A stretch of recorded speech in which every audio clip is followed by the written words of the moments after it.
नमस्कार प्यारे बच्चों, आज जो हम शुरुआत करेंगे वो टीनोफोरा फाइलम से करेंगे। इससे पहले हमने 3 फाइलम पढ़ लिए हैं। 3 कौन कौन से? पहला हमने प्रोटोजोआ पढ़ा था, दूसरा हमने पोरीफेरा पढ़ा था और तीसरा हमने पढ़ा था सिलेंड्रेटा। एनिमल किंगडम की जो एक्चुअल शुरुआत होती है वो पोरीफेरा से होती है, ना कि प्रोटोजोआ से। तो फिर प्रोटोजोआ को किस में पढ़ा जाता है भैया? इसको प्रोटिस्टा के अंतर्गत पढ़ा जाता है। ठीक है, आज शुरुआत करेंगे टीनोफोरा फाइलम से। ये जो फाइलम है सबसे छोटा फाइलम है। ठीक है, तो मैं कह सकती हूँ सबसे जो माइनर फाइलम होगा अपना वो कौन सा होगा? टीनोफोरा होगा। अब अपनी क्लास है वो शाम को 9 बजे आएगी, ना कि सुबह। ओके, इसकी कुछ जनरल फीचर्स देखिए। इसके जो कॉमन नेम है वो देखो, यहाँ पर इसके कॉमन नेम है सी गूज बेरीज, भी इनको कहा जाता है। कोम जेलीज यानी कंगक चेलियाँ भी कहा जाता है। सी वॉलनट समुद्री अखरोट भी कहा जाता है। इस फाइलम के जंतु सबसे खूबसूरत होते हैं। भाई जो एनिमल किंगडम है उसमें टीनोफोरा फाइलम के जो ऑर्गेनिज्म होते हैं वो सबसे खूबसूरत होते हैं। इनकी कॉम प्लेट सूर्य के प्रकाश में रेनबो इफेक्ट जनरेट करती हैं। किनकी कॉम्प्लेट? कॉम्प्लेट पाई किस में जाती है? टीनोफोरा फाइलम के ऑर्गेनिज्म में पाई जाती हैं। ठीक है, सूर्य के प्रकाश में जैसे ही सूर्य के कांटेक्ट में ये ऑर्गेनिज्म आते हैं तो जो रेनबो इफेक्ट होता है वो यहाँ पर जनरेट होता है, इंद्रधनुषी प्रभाव उत्पन्न होता है। ठीक है भाई, जो इंद्रधनुष में जितने कलर हैं वो कलर प्रोड्यूस करते हैं ये ऑर्गेनिज्म। इस फाइलम के ऑर्गेनिज्म अपनी कोमलता और खूबसूरती के लिए जाने जाते हैं।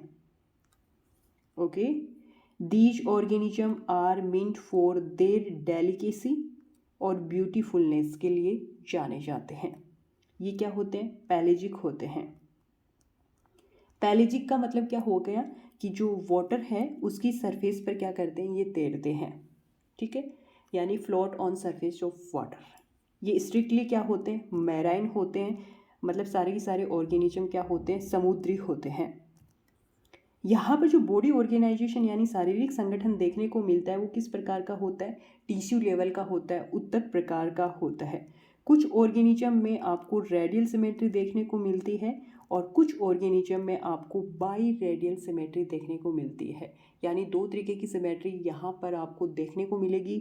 एक होगी रेडियल और दूसरी होगी बाई रेडियल। एक होगी अरीय, दूसरी होगी द्विपार्श्वी सममिति। ओके, रेडियल मैंने आपको बता दिया कि ऑर्गेनिज्म को किसी भी तल से काटा जाए तो उसके 2 बराबर भागों में वो ऑर्गेनिज्म क्या हो जाता है? डिवाइड हो जाता है। अब आगे देखो,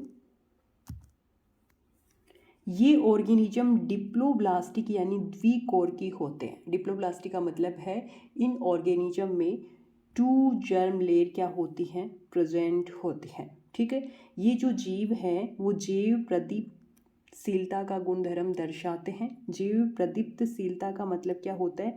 बायोल्यूमिनिसेंस। बायोल्यूमिनिसेंस मतलब ये ऑर्गेनिज्म लाइट क्या करते हैं? उत्पन्न करते हैं। इसका ये मतलब होता है। ओके, ध्यान रखना भैया, इंपॉर्टेंट है। डाइजेशन यहाँ पर कैसा होता है? डाइजेशन यहाँ पर इंट्रासेल्युलर और एक्स्ट्रा सेल्युलर दोनों टाइप का डाइजेशन देखने को मिलता है। यहाँ पर जो श्वसन और उत्सर्जन बॉडी की सामान्य सतह से होता है, यानी एक्सक्रीशन और respiration bye general body surface. अब तक जितने भी फाइलम पढ़े उनमें सब में यही होता आ रहा है, बॉडी की सामान्य सतह के द्वारा श्वसन और उत्सर्जन होता है। आगे देखिए, यहाँ पर जो स्केलेटन सिस्टम है, कंकाल तंत्र और परिसंचरण तंत्र यानी सर्कुलेटरी सिस्टम क्या होते हैं? अनुपस्थित होते हैं। यहाँ पर जो नर्वस सिस्टम है वो कैसा होता है भैया? डिफ्यूज्ड टाइप का होता है, विस्तृत प्रकार का होता है। जैसा कि सिलेंड्रेटा में भी ऐसा ही होता था कि वहाँ पर भी जो नर्वस सिस्टम है वो विस्तृत प्रकार का होता है, ना कि डेवलप टाइप का। यहाँ पर भी डेवलप टाइप का नहीं होता है। डेवलप्ड का मतलब ये होता है कि वहाँ पर एक्सोन, न्यूरॉन, डेंड्रोन ये सारी की सारी चीज़ें क्या होती हैं? प्रेजेंट होती हैं। ओके, अब आगे चलो भाई। यहाँ देखो, नीडोब्लास्ट सेल के स्थान पर लासोसेल्स या कोलोब्लास्ट सेल प्रेजेंट होती है। नीडोब्लास्ट सेल कहाँ प्रेजेंट थी भैया? सिलेंड्रेटा के अंतर्गत प्रेजेंट थी और यही रीजन था कि इन सिलेंड्रेट्स को निडेरिया भी कहा जाता है। कहने का मतलब है कि जो सिलेंट्रेटा फाइलम है उसको निडेरिया फाइलम एक नया नाम दे दिया गया, क्योंकि सिलेंट्रेट्स ऑर्गेनिज्म होते हैं उनके अंतर्गत नीडोब्लास्ट सेल प्रेजेंट होती है। ठीक है, इसी वजह से उसको निडेरिया फाइलम भी कहा जाता है। यहाँ पर इन सेल की जगह क्या पाई जाती है, लासो सेल्स पाई जाती हैं, और इन्हीं सेल का दूसरा नाम है कोलोब्लास्ट सेल। जो काम नीडोब्लास्ट सेल करती है वही ये करती हैं। ठीक है, जो फूड को और शिकार को पकड़ने में क्या करती है, मदद करती है। यहाँ पर ये जो जीव होते हैं इनमें सेक्सेस आर नॉट सेपरेट, यानी ये जीव कैसे होते हैं, उभयलिंगी होते हैं। यहाँ पर जो फर्टिलाइजेशन देखने को मिलता है वो एक्सटर्नल होता है, यानी जो निषेचन होता है वो बॉडी से क्या होता है, बाहर होता है।